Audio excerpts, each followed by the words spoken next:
Hello, welcome to another episode of Field of Screams podcast. Today we'll be talking about Rob Zombie's Halloween. After Halloween Resurrection was a pretty big fail to most people, the franchise realized it had to go a different route. They had to basically start over, but unfortunately during this process, Mustafa Akkad, who was the producer, he passed away. He was killed in a terrorist attack, and then his son Malik took over the mantle, and he had to choose what direction this franchise was going to go. He decided to hire Rob Zombie to direct the brand new Halloween reboot. Now, this was a pretty bold choice. I mean, just based on the movies that Rob Zombie has made. You got The Devil's Rejects, House of a Thousand Corpse. You name whatever movie Rob Zombie's made, the style of those movies are completely different than the style of Halloween movies before this. There was an old article that I did read once where it said a lot of Halloween fans were nervous about how Rob Zombie would do dealing with Halloween. I mean, just looking at his different films, usually Rob Zombie has a lot of white trash characters, lots of cussing and dirty talk that you normally don't like to hear. Violence is usually pretty brutal, pretty graphic. And yeah, there's a lot of killing in Halloween, but I would say the killings are pretty clean to a certain degree. Especially when you compare it to a Rob Zombie film. So how did Rob Zombie do with this movie? Well, if you were a person who is like, well, Rob Zombie can't dirty it up too much. He's doing a remake, Laurie was this nerdy girl. She had values, and she didn't have that dirty of a mouth. I'm sure Rob Zombie will keep it clean.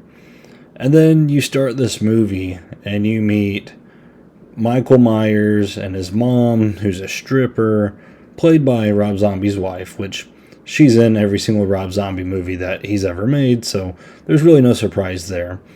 But then you meet the stepdad, Ronnie, who he's like threatening to skull fuck her. The most vile stuff you'll ever hear. You hear it right from the get-go when you see Michael Myers and his family. Ronnie even talks about Michael Myers' sister, and she has a nice dump truck, or whatever word he uses, and he's like threatening Michael Myers' mom, and Ronnie is just a very gross character. You are not supposed to like Ronnie at all. And if that was Rob Zombie's intention, of course it was his intention. I highly doubt Rob Zombie's like, oh, people might relate to Ronnie. They definitely made him unlikable, as can be. But in this little origin story, Rob Zombie isn't afraid to cross the line at all. And I'm gonna have a purpose, I'm talking about all these bad things, but even other characters like Michael Myers' school bully. He corners Michael and makes fun of his mom being a stripper and saying that he had to take her to the hospital because she had too much cum in her stomach. Just really gross things throughout this entire beginning part of the movie. Now, I will say a lot of people don't like this aspect of the film. Granted, it's not my favorite stuff to watch. It's kind of hard to watch. If you ever want to rewatch this movie, as soon as you hit the diner scene with Ronnie, it's kind of like, dude, shut him up, stop. And even just some of the dialogue, throughout the whole movie, it's just Rob Zombie-isms, He has to have his white trash characters. But I do think there is a purpose to Rob Zombie doing this. And you might be thinking, well, of course, he's showing how Michael Myers becomes this killer. But I've tried to reflect as I was rewatching this movie. I tried to get in Rob Zombie's head here. With the Halloween franchise, this is, the 9th movie made?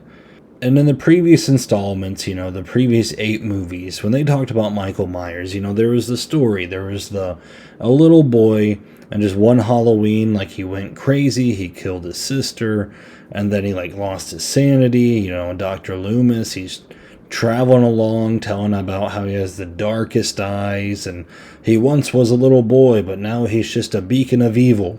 And it goes on, movie after movie. And when you get to this 9th one, and Rob Zombie has the job to remake the very first movie, reboot it. If he just would have continued the same old story and just had a little boy and a perfect family and a perfect home, and the boy went crazy and then killed his sister, would it have really stood out? I mean, when people bring up Rob Zombie's Halloween, like, this movie stands out. Either people love it or they hate it. There's not a whole lot of in between. But the one thing people will not say is Rob Zombie's Halloween is a pretty forgettable sequel. I've never heard that. It stands out among the films. Like, it's a pretty bold film. And I think it kind of starts with this, when you see Ronnie in the kitchen, Rob Zombie's like, okay, I need to put forces around this boy that are so bad that drive this boy insane and turn him into a killer. So Zombie puts the nasty stepdad, the nasty school bully. He has Michael Myers having an obsession with killing animals in a pretty graphic way. It's pretty unique in the Halloween franchise. I know it's a stereotypical serial killer setup, but I mean, it's definitely unique in Halloween. And I think it scores Rob Zombie a few points creativity-wise, at least for me. I know, again, not a lot of people like the beginning of this film. A lot of people don't like it explained. But I mean, I give him credit for doing something different from the rest of the movies. So there's that big build-up, the school bully. Michael eventually corners him. It's his very first kill, his very first victim. And it's like, when you first meet that bully, who's the kid from Spy Kids, you're like, man, that's a nasty little boy. Like, he deserves to get punched. I hope Michael, gets a little vengeance on him. I mean, you could probably guess he's going to die because it's a Halloween movie. And anyone picking on Michael Myers in a Halloween movie, it's probably not going to end well for them. Well, unless you're Busta Rhymes. But we're getting away from that, so yeah. By the time you get to his scene where he's killing that kid, though, I mean, that scene carries on so slow and it's so graphic, and you're just watching this 16-year-old boy die slowly. I mean, I don't know if you're really rooting for Michael at that point. Like, it doesn't feel good. It's kind of just like, oh, this feels dark. And I think that's something Rob Zombie strives for in his films. He likes making people feel uncomfortable. Eventually, we get to Michael Myers killing Ronnie, which, no matter how dark that gets, I mean, I think I'm pretty okay with that guy dying. But once he goes from killing Ronnie to killing Judith, his sister, I thought that was a really well shot scene too, where Michael's literally just chasing her very slowly with the knife. She's trying to crawl away. She's screaming. It all just seems very painful. And it's very different from the original Halloween too, where before we had that point of view shot where he's stabbing her, and then he looks to the right for some reason and looks at his own arm as he's stabbing her, and then right back at her. In this scene, he's literally pursuing her and chasing her, and it's nice. It's a dark shot scene. It's a good one, and it's really creepy. The Smith's Grove sequence after, I thought it was kind of cool. We get the new Dr. Loomis. Malcolm McDowell. He does a pretty good job playing the new Dr. Loomis, at least in this film. I know in the next one they do some funky stuff with the character. But I mean, I also give Rob Zombie some credit for actually putting in a new Dr. Loomis, something the franchise hasn't done since Rob Zombie's movies. I think Dr. Loomis is severely missed, and I think the franchise should definitely try to find their next Dr. Loomis, because I think he's pretty critical in these movies. He plays an important part. So Loomis talks to Michael, and Michael's talking at first, but he slowly starts to shut down the longer that he's at Smith's Grove. And I feel like this is Rob Zombie's way of kind of integrating the almost supernatural, oh, he was a boy, he drifted into darkness, he killed on Halloween night, and then once he was at the Grove, he slowly just became silent, and then we slowly see him transform into this ginormous man of a killer. But I will say during this sequence, I think Sherry Moon does a good job of playing Michael's mom. There's emotional moments, she's just seeing her little boy, like become unhinged, kill a nurse. She goes to like hold him or something, and he just like screams at her, and she screams back. It's really disturbing. And then she eventually goes home and kills herself while little baby Boo is still there. Like, it's pretty dark stuff. And of course that's what Rob Zombie's setting out to do. So mission accomplished. I do wish when Loomis is meeting with Michael, I wish there was kind of a point to where we see, because the old Dr. Loomis, there was a point to where he really wanted to help Michael, but then Loomis reached a limit to where he's like, okay, there is no helping Michael. We need to put him down. Like, he needs to be killed somehow. Like, he is just no good for humanity. And it's kind of hard to see that switch when Loomis is talking to Michael, because he's like there, like he wants to help him, but we never really see a moment to where like Loomis switches up and he's like, oh, we need to put this guy down. We never really see that. And of course it's a reboot, re-envisioned. Maybe that just wasn't part of the game plan, but I think that would have been cool to see. Now, I know there's two different versions to Michael breaking out of the sanitarium. And man, oh man, like I still remember, like when this movie came out, I was in middle school. And I've grown up watching the Halloween movies with my dad. And when I heard there was a new one out, I was like, oh, cool. So we went to our local Blockbuster, and I saw the new Halloween movie, and the cover looked sweet, and it said Rob Zombie's Halloween. I was at the age I hadn't watched Rob Zombie's other films, and I don't think my dad had either. And so, like, we rented this movie, and of course it was the director's cut. And, we took it home, and, we sat through that beginning, and we're just kind of like, whoa, what the heck? Because that's just, it's like ice cold water on your skin if you're not expecting it. Like, if you know Rob Zombie, that's one thing. You're like, oh, yep, there he is. But, if you'd never watched a Rob Zombie movie before, and you're like, oh, we're going to watch Halloween. It's going to open up with Lori talking about her chemistry books. And then you get Ronnie. That's a big change. But, I'm sitting there watching this movie with my dad, and it gets to this part in the movie. And, of course, in the director's cut, in the theatrical cut, it's a little underwhelming. Basically, Michael Myers kills a few guards, and, he kind of gets out of there. But in the director's cut, which is the one we rented, two workers take this, like, unhinged lady at the sanitarium who's, like, crazy. They pull her into Michael Myers' cell, and by this point, Michael Myers is, like, this huge dude. It's Tyler Mane, just a gigantic man. And they take this lady, and they start raping her. And the scene is very graphic. It's very long, at least from my childhood mind, or I guess I should say my teenage mind, remembers. But yeah, that was a very uncomfortable watch with my dad. And I'm sure people can relate. Like, usually if I was watching a movie with my dad, when I was younger, like, and a sex scene would come on, like, usually it'd just kind of get, like, a little quiet, and none of us would really say anything, and it would pass, and we would move on. If my mom was in the room, she'd probably be like, cover your eyes. It's just me and my dad, and this scene, like, unfolds, and like, it's uncomfortable. And, like, I just kind of, like, stare down at the ground. I'm like, oh, man, like, what are we watching? And, like, this scene's just, like, carrying on for what it seems like forever. And my dad's just like, really?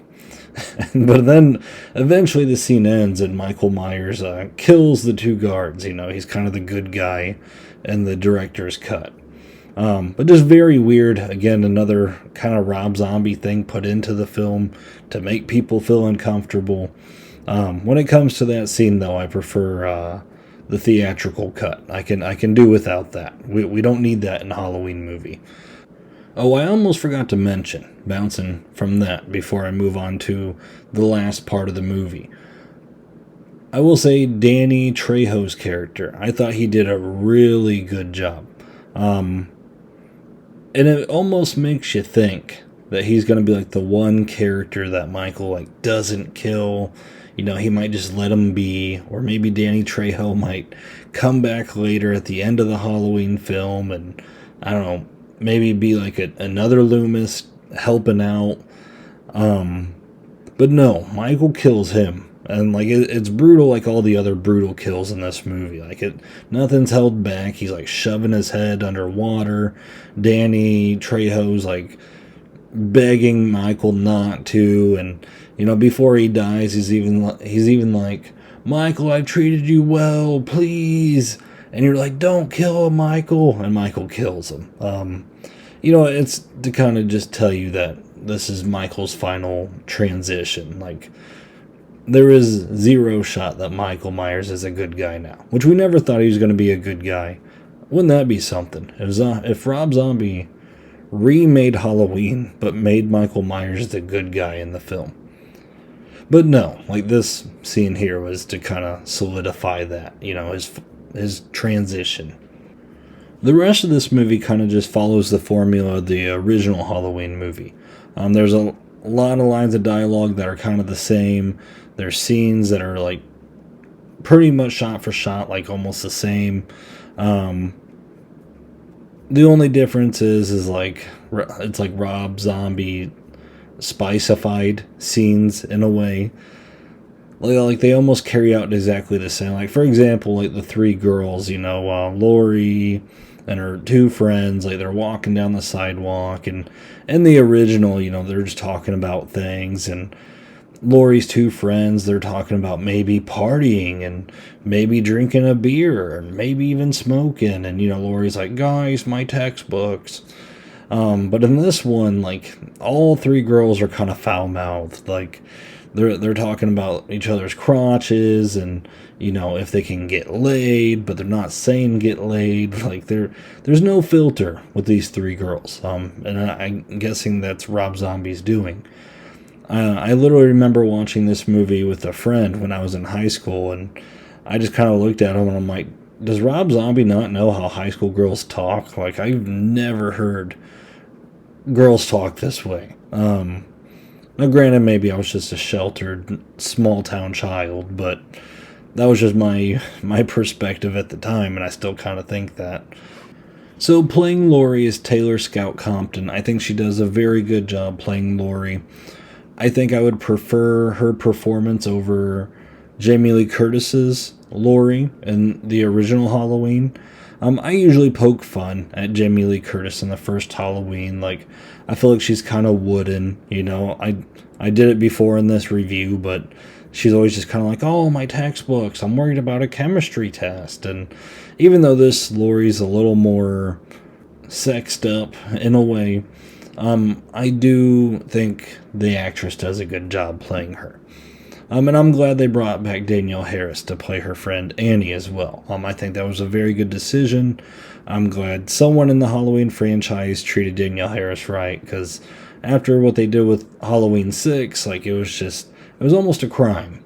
But Rob Zombie corrected it to a degree. Now, Danielle Harris's character, she's kind of the sleaziest out of the three friends, and that's kind of how the character Annie is in the original, so it makes sense. But it does feel weird when the scene happens where she starts banging her boyfriend or whatever that guy was, and like you start to like see her naked, and it's kind of like, this feels wrong, because we've seen her in Halloween 4 and 5 when she was just a kid. It's almost kind of like you watched her grow up. And, you know, you see her in this movie and you're like, oh, that's awesome, like the little girl from the other ones, like that's cool that they brought her back, she's all grown up now. And then you see her naked and you're like, I don't know if this is right. Now, obviously, Michael Myers causes a bunch of mayhem, just like he does in the first one.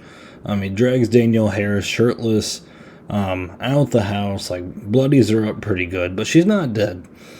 And eventually he chases Lori, and eventually he gets her cornered. And one scene I thought that was kind of interesting, and you never really hear criticisms about, but you do in other movies. Michael Myers pauses, he takes off his mask, and then he shows Lori a picture of him and her, like back when they were kids. And like this was like Michael's way of like being nice, like, hey, this is who I am, like we're a family. And I thought this was an interesting scene because I feel like Halloween 5 gets a lot of flack for him taking off the mask and Danielle Harris saying like, please don't, and he almost like sways to the good side, but then he like turns evil, and like this movie kind of does the same exact thing with that family photo. I was kind of like, oh wow, I forgot about that. But yeah, eventually like Laurie's like, I don't know what you're talking about, and then like takes his knife and tries to attack him, and then he's on the offensive again. After that scene, well actually, yeah, he goes on the offensive again, and they get to that pool, and Dr. Loomis shows up. And like this was another scene that kind of blew my mind. So Loomis walks up, and he's like, Michael, no! And like Michael kind of looks at him, and Loomis pulls out his gun, fires it, shoots him once, twice, 3 times, and that's it. It's like, dude, everyone knows that Loomis shot him 6 times in the first movie. Like, it's kind of the iconic line, I shot him 6 times! And Rob Zombie just had him shoot him 3 times. I know it's a very minimum detail, but dang, man, like, come on. 3 more shots would have been fine. They do a cool little fake-out scene where Laurie and Loomis get back in their car, and they're even doing some of the dialogue from the end of the first film. But then all of a sudden, Michael like goes through Loomis's window, pulls Laurie out. They go into the house, they fight it out, and then they both like fly off the little, what would you call it, the upstairs window. Just like in the first one, how Michael Myers goes through that window, but this time both of them go through the window. Thought that was a cool little touch. But then the movie ends on kind of just this dark note of Laurie shooting Michael in the face, and her face gets covered in blood, and it ends with like that ring noise, and Laurie's screaming, and it fades out. Pretty dark ending. I thought it was kind of cool, and it fit the tone for the movie. It's dark as can be. So yeah, I really like the ending here. Yeah, so overall for this movie, I mean, what I will say, I am a big fan of the mask, especially later on in the film, once it's like, it's underneath the floorboards for whatever reason, but it looks dirty, it looks cool. This film is really gritty, it's really bloody, there's a lot of carnage, it's really foul-mouthed. Just overall, this is just a gritty film. And I can see why it would put a lot of people off, and I could see why a lot of people would love it. Overall, the kills are just really vicious. Like, the dialogue is vicious and gross and slimy, like his mask. This movie stands out. It's different from the others. I did forget to mention the one kill with Joe Grizzly. That was another great scene in this movie. I guess when they filmed it, they actually destroyed the actual stall, the 2 actors. They didn't use stunt doubles either. So I want to give another shout out to that scene. But yeah, overall, I think this was a pretty good movie. In my opinion, I think it was well done. When I watched it as a teenager with my dad, I thought it was kind of cool, but I also saw how gross it was, and I was kind of like, yeah, I'm probably never going to watch that again. But I did. But yeah, overall, solid movie. For all the people still listening, I really do appreciate you guys always listening to the podcast. If you could, give the episode a like, because that always helps get this podcast out to other people. I'm marathoning these Halloween movies. I'm covering other horror movies. Feel free to subscribe so you know when the next one's coming. And again, thank you for listening. I always appreciate when you guys listen and you tune in. And, even if you want to comment what you think of this movie, if you think it's great and you think I missed a good part, let me know. I love when you guys do that. If you think I'm wrong and you think this movie sucks, tell me why. Curious to find out.